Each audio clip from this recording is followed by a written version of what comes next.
স্ট্রোককে কিভাবে আমরা প্রতিরোধ করব? স্ট্রোক এই রোগটাকে কি প্রতিরোধ করা সম্ভব? এই সম্বন্ধে আজকে আমি বিস্তারিতভাবে আলোচনা করব। স্ট্রোকের অপর নাম হলো সিভিএ বা সেরিব্রোভাস্কুলার অ্যাক্সিডেন্ট। আমাদের শরীরে প্রতিটি অর্গানকে ভালোভাবে কাজ করতে হলে, বেঁচে থাকতে হলে পুষ্টি প্রয়োজন হয়। এই পুষ্টি পৌঁছায় রক্তের মাধ্যমে। কোনো কারণে ব্রেনের রক্ত চলাচল হঠাৎ বাধাপ্রাপ্ত হলে সেই অঞ্চলটি কাজ করা বন্ধ করে দেয়। সেই অঞ্চলটি ধীরে ধীরে ড্যামেজ হতে শুরু করে। তার ফলে স্ট্রোক হয়। স্ট্রোক প্রধানত দুটি কারণে হয়। প্রথমত হলো কোনো কারণে ব্রেনে ব্লাড সাপ্লাই হঠাৎ ব্লক হয়ে গেলে সেই এরিয়াটি ড্যামেজ হয়ে যায়। একে বলা হয় ইসচেমিক স্ট্রোক। অথবা কোনো কারণবশত ব্রেনের মধ্যে যদি রক্তক্ষরণ হয়, তবে সেই অঞ্চলটাও ধীরে ধীরে নষ্ট হতে শুরু করে, ব্রেন সেল ড্যামেজ হয়ে যায়। এই স্ট্রোকটাকে বলা হয় হেমোরেজিক স্ট্রোক। স্ট্রোকের সাইন সিম্পটম সম্বন্ধে অবশ্যই ওয়াকিবহাল থাকা দরকার। কথাবার্তার মধ্যে একটা অস্বাভাবিকতা লক্ষ্য করা যায়। পেশেন্ট কেমন একটা এড়িয়ে এড়িয়ে কথা বলে। শরীরের যে কোনো এক পাশ, হাত অথবা পা, তাদের নড়াচড়া করতে অসুবিধা হয়। হাঁটতে তাদের অসুবিধা হয়, খুঁড়িয়ে খুঁড়িয়ে হাঁটে পেশেন্ট। পেশেন্টের চিন্তা শক্তির মধ্যে একটা অভাব দেখা যায়। মুখের যে কোনো এক পাশ বেঁকে যেতে পারে পেশেন্টের। কথা বলতে তাদের অসুবিধা হয়। দৃষ্টিশক্তিতে তাদের অসুবিধা হয়। হেমোরেজিক স্ট্রোকের ক্ষেত্রে পেশেন্টের সিভিয়ার মাথা যন্ত্রণা লক্ষ্য করা যায়। এবার আমি আসল বিষয় সম্বন্ধে আলোচনা করব। স্ট্রোক আমরা কিভাবে প্রতিরোধ করব? কোন কোন ফ্যাক্টর মানলে আমরা স্ট্রোককে প্রতিরোধ করতে পারব? দুটি বিষয় আছে। প্রথম বিষয় হলো যে ফ্যাক্টরগুলো আমরা কিন্তু কন্ট্রোল করতে পারি না, আমাদের হাতের বাইরে। প্রথম হলো জেনেটিক ফ্যাক্টর। কোনো ব্যক্তির তার পরিবারে যদি কোনো হিস্ট্রি থাকে স্ট্রোক হওয়ার, পরিবারের মেম্বারদের বংশ পরম্পরায় হিস্ট্রি থাকে স্ট্রোক হওয়ার, কিন্তু সেই পেশেন্টের স্ট্রোক হওয়ার চান্স কিন্তু অনেক অংশে বেড়ে যায়।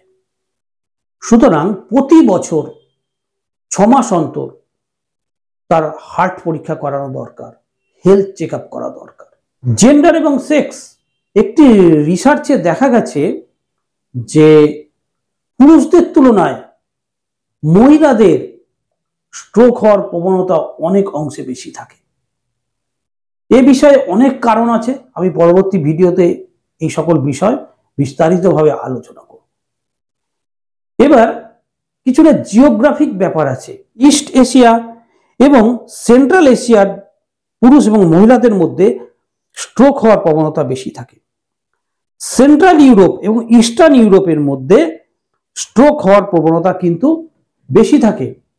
একটা রিসার্চে দেখা গেছে যে আমেরিকার যারা কালো, তাদের কিন্তু স্ট্রোক হওয়ার প্রবণতা বেশি থাকে ফর্সা আমেরিকানদের থেকে। আবার এশিয়া মহাদেশের ব্যাপারটা পুরোটাই উল্টো। এশিয়া মহাদেশে যারা ফর্সা হয় তাদের কিন্তু স্ট্রোক হওয়ার প্রবণতা অনেক অংশে বেশি থাকে। যে বিষয়গুলো আমরা কন্ট্রোল করতে পারি, কন্ট্রোল করার মাধ্যমে আমরা স্ট্রোককে কিন্তু অনায়াসেই প্রতিরোধ করতে পারি। প্রথম বিষয় হলো হাই ব্লাড প্রেশার।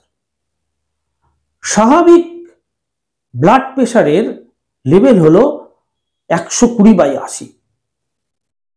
যদি কোনো পেশেন্টের হাইপারটেনশন বা হাই ব্লাড প্রেশার থাকে, তাকে অবশ্যই কন্ট্রোল করা দরকার। অনেকের ভুল ধারণা থাকে যে আমার হাই ব্লাড প্রেশার আছে, আমি ওষুধ কিন্তু ধরবো না, ওষুধ ধরলে নাকি আজীবন খেতে হবে। একটা রিসার্চে দেখা গেছে স্ট্রোকের 90% কারণ হলো হাইপারটেনশন। সুতরাং আপনার ব্লাড প্রেশারকে অবশ্যই আপনি কন্ট্রোলের মাধ্যমে রাখুন। আপনি ন্যাচারাল ভাবে খাদ্যাভ্যাস পাল্টানোর মাধ্যমে, পরিশ্রম করার মাধ্যমে হোক, এবং রেগুলার ওষুধ সেবন করুন হাই ব্লাড প্রেশারের জন্য। প্রেশারকে আপনি যেভাবে হোক কন্ট্রোলে রাখুন। স্ট্রোকের সবচেয়ে বড় একটি কারণ হলো হাই ব্লাড প্রেশার। স্ট্রোকের আরেকটি বড় কারণ হলো হাই ব্লাড সুগার। আপনার হাই ব্লাড সুগারকে আপনি কন্ট্রোলে রাখুন। একটা রিসার্চে দেখা গেছে যে যারা প্রি ডায়াবেটিক পেশেন্ট, যাদের সুগার বর্ডার লাইন, তাদের কিন্তু স্ট্রোক হওয়ার প্রবণতা অনেক বেশি থাকে। সুতরাং সুগারকে আপনি কন্ট্রোলে রাখুন ওষুধের মাধ্যমে, এবং আপনি প্রতিদিন পরিশ্রম করুন, টেনশন ফ্রি লাইফ ডিল করুন। সারা বিশ্বে স্ট্রোকের 20% মৃত্যুর কারণ হলো এই হাই ব্লাড সুগার। স্ট্রোক হওয়ার জন্য দায়ী হলো আমাদের ব্লাড কোলেস্টেরল। স্ট্রোক হওয়ার জন্য এলডিএল এবং এইচডিএল দায়ী, ব্যাড কোলেস্টেরল এবং গুড কোলেস্টেরল। ব্লাড কোলেস্টেরল যদি হাই হয় তবে কিন্তু ইসচেমিক স্ট্রোক হওয়ার প্রবণতা বেড়ে যায়, এবং গুড কোলেস্টেরল যদি কম হয় তবে হেমোরেজিক স্ট্রোক হওয়ার প্রবণতা কিন্তু অনেক অংশে বেড়ে যায়। সুতরাং চিকিৎসার মাধ্যমে, জীবনধারার পরিবর্তনের মাধ্যমে, খাদ্যাভ্যাসের পরিবর্তনের মাধ্যমে এই আমাদের ব্লাড কোলেস্টেরল লেভেল কিন্তু কন্ট্রোলের মধ্যে রাখতে হবে। স্ট্রোককে প্রতিরোধ করার জন্য তামাকের নেশা আপনি ইমিডিয়েট বন্ধ করুন, স্মোকিং বন্ধ করে ফেলুন। তামাক হলো কার্ডিওটক্সিনের কাজ করে, হার্টের মাসেল, হার্টের নার্ভকে ধীরে ধীরে নষ্ট করে দেয়, অকেজো করে দেয়। সেই কারণে তামাকের নেশা যত তাড়াতাড়ি পারেন আপনি বন্ধ করে দিন। দীর্ঘদিন যদি চা এবং তামাক সেবনের অভ্যাস থাকে তবে কিন্তু হার্টের আর্টেরিওস্ক্লেরোসিস হতে পারে। আর্টারি ভেনের মধ্যে ফ্যাট ডিপোজিট হওয়ার একটা চান্স কিন্তু বেড়ে যায়, হার্ট ব্লক হওয়ার সম্ভাবনা থাকতে পারে। সারা বিশ্বে 15% স্ট্রোকের মৃত্যুর কারণই হলো এই তামাক। স্ট্রোকের অপর একটি কারণ হলো হাই বডি ওয়েট, ওবেসিটি। শরীরের স্বাভাবিক ওজন রাখার চেষ্টা করুন যাতে ওজন না বাড়ে। আবার ওবেসিটি, এই রোগটি কিন্তু হাই ব্লাড প্রেশার এবং ডায়াবেটিসের সঙ্গে সংযুক্ত। সুতরাং শরীরের ওজনকে একদম বাড়তে দেওয়া যাবে না। সুস্থ খাবার খান, প্রতিদিন পরিশ্রম করুন, স্বাভাবিক উপায়ে ওজন কম রাখার চেষ্টা করুন, কিন্তু স্ট্রোক অনেক অংশে প্রতিরোধ করা সম্ভব। স্ট্রোক প্রতিরোধ করার জন্য একটি গুরুত্বপূর্ণ বিষয় হলো পরিশ্রম, এক্সারসাইজ। পরিশ্রম এবং এক্সারসাইজ স্ট্রোকের প্রতিরোধে একটি গুরুত্বপূর্ণ ভূমিকা পালন করে। পরিশ্রম, এক্সারসাইজ যেমন ব্লাড প্রেশারকে কন্ট্রোল করে, ব্লাড সুগারকে কন্ট্রোল করে, এবং আমাদের কিন্তু মানসিক টেনশনও কমাতে সাহায্য করে। সেই কারণে প্রতিদিন পরিশ্রম করুন, জিমে যান, সাঁতার কাটুন, আপনারা ড্যান্সে যান, ড্যান্স করুন, দেখবেন শরীর আপনাদের ভালো থাকবে, শরীরের ওজন কম থাকবে। ঘুমের সঙ্গে স্ট্রোকের একটা বিশাল সম্পর্ক আছে। একটা রিসার্চে দেখা গেছে যারা কম ঘুমান, যাদের ঘুমের সমস্যা আছে, তাদের কিন্তু স্ট্রোক হওয়ার প্রবণতা অনেক বেশি থাকে। ঘুম না হলে শারীরিক দুর্বলতা, মানসিক টেনশন, একটা অ্যাংজাইটি, মনের মধ্যে সবসময় দুঃখ ভাব রান করে। এই বিষয়গুলো হার্টের উপর একটা নেগেটিভ ইম্প্যাক্ট ফেলে। সুতরাং প্রতিদিন আমাদের 7 থেকে 8 ঘন্টা ঘুমানো উচিত, তবেই আমরা কিন্তু স্ট্রোককে প্রিভেন্ট করতে পারবো, স্ট্রোককে প্রতিরোধ করতে পারবো। ঘুম যাদের ভালো হয় না তারা ন্যাচারাল উপায়ে ঘুম ভালো করার চেষ্টা করুন, যোগা করুন, মেডিটেশন করুন, একটু হাঁটাহাঁটি করুন। আপনার খাদ্য তালিকায় আপনি নজর দিন। খাবারের সঙ্গে কিন্তু স্ট্রোকের একটা বিশাল সম্পর্ক আছে। লো ফ্যাট ডায়েট গ্রহণ করুন, পুকুরের বা গঙ্গার ছোট ছোট মাছ খান, এবং অতিরিক্ত লবণ খাওয়া বন্ধ করে দিন,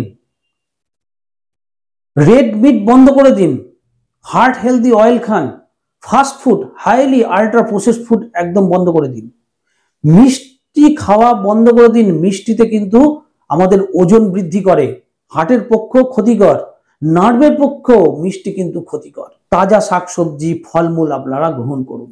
আরেকটি বিষয় হলো গুরুত্বপূর্ণ বিষয়, আপনারা রেগুলার হার্টকে চেক আপ করুন কোনো স্পেশালিস্ট ডক্টর দ্বারা। বছরে একবার বা দুবার আপনারা হার্ট চেক আপ করুন, হার্ট কেমন আছে, কোনো স্টেপ নিতে হবে কিনা, প্যাথোলজিক্যাল এক্সামিনেশন করান। তবে দেখবেন হার্ট ডিজিজ, স্ট্রোক এই ধরনের রোগগুলো কিন্তু অনেক অংশে আপনারা প্রতিরোধ করতে পারছেন। স্ট্রোকের সঙ্গে মদ্যপানের একটা গুরুত্বপূর্ণ ভূমিকা আছে। যারা অতিমাত্রায় মদ্যপান করেন, অ্যালকোহল কনজামশন করেন, তাদের কিন্তু স্ট্রোক হওয়ার প্রবণতা অনেক অংশে বেড়ে যায়। সুতরাং আপনার অ্যালকোহল ড্রিঙ্কিং এর পরিমাণ ধীরে ধীরে কমিয়ে আনুন, পারলে বন্ধ করে দেন। খুব কম মাত্রায় অ্যালকোহল প্রতিদিন আমাদের মাসেল, আমাদের নার্ভকে সক্রিয় রাখতে সাহায্য করে।